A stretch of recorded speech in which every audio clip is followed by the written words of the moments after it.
Hey there, Sharon Horne-Ellstrom, adjusting my view just a tiny bit. I record on Facebook Live every morning, and it changes. Facebook, since it's not my platform, changes all the time. And so the way I appear on film, remember I used to be able to use those cool face filters if you've been following me for a long time? Not anymore. What you see is what you get. So today is day 256 of our Be a Better You annual challenge.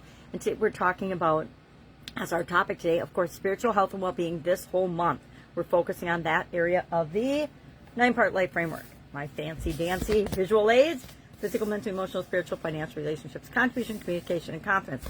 We've covered all of them now, spiritual, with the exception of physical. Doing it backwards this year. And even more mixed up than backwards, but we're doing something different. And next month we'll focus on the physical health and well-being of our lives and journeys here on the planet and being a better version of ourselves with respect to that.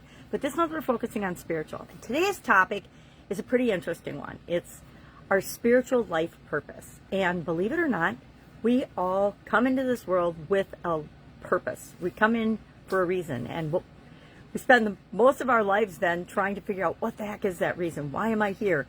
If we ask ourselves those deep questions, right? A lot of people just go through life going with the flow and never ask themselves, why am I here? What is my purpose? What is the meaning of life, etc.? Those big questions that we can only answer by looking within and pondering for long periods of time. I'll tell you how I figured out what mine was. And it's pretty simple, but I literally spent years searching for it. I thought that, wouldn't it have been awesome if I'd been born with some amazing talent, the ability to create beautiful art or write or draw or paint or sculpt or any artistic endeavor or create beautiful music.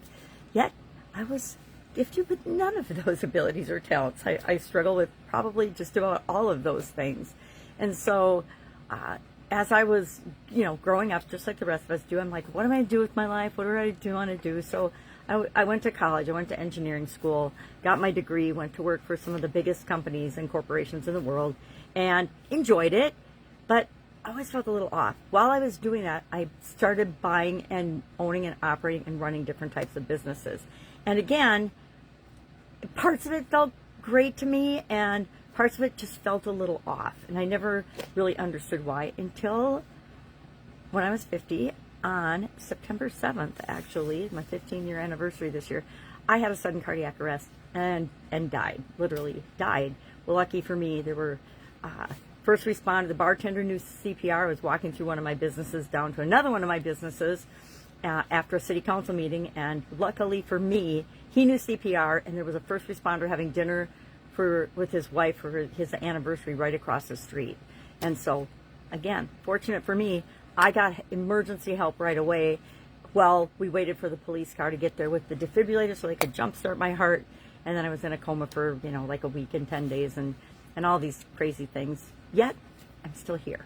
So, following that event, I knew I needed to make massive lifestyle changes if I was going to still be here 15 years later. And so I started to make those changes. And as part of that, I did a lot of deeper work and questioning. And I kept getting this message, I will say from my higher power, that said, you just have to be you. Your purpose is to be the best possible version of yourself by learning and growing and continually improving and going with the direction that your interests follow, and always being a better version, setting the example for other people by being a good person.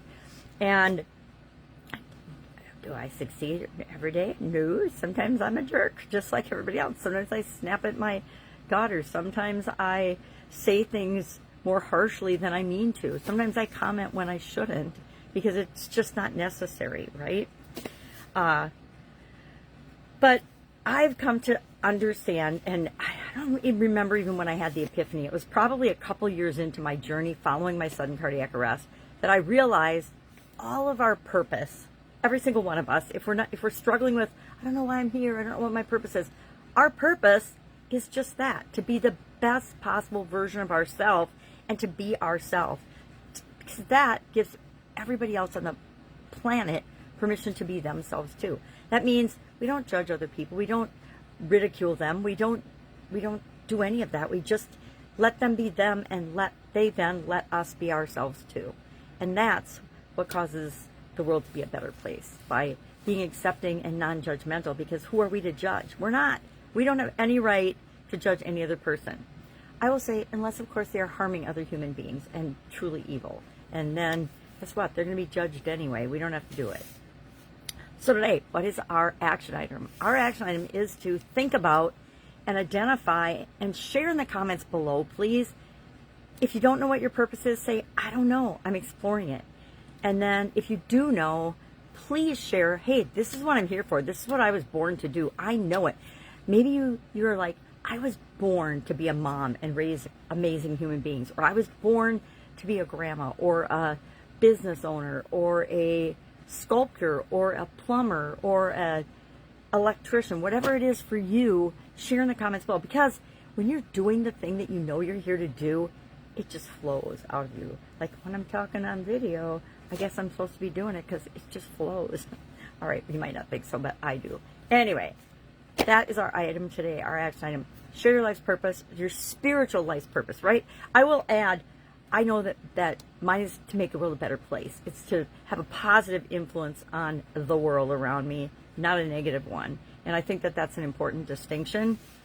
Lots of people make a difference in the world, but it isn't necessarily a good difference. We just had a huge example of that with the assassination of Charlie Kirk. I mean, yeah, that kid made an impression on the world. Charlie Kirk made an impression on the world, but I don't think the person that assassinated him I don't know that people realize the impact of their actions when they're doing it sometimes. I think sometimes, especially now with all the rhetoric and nonsense in the world, I think that people are incited to act in ways that they don't think through. And this one obviously was not thought through.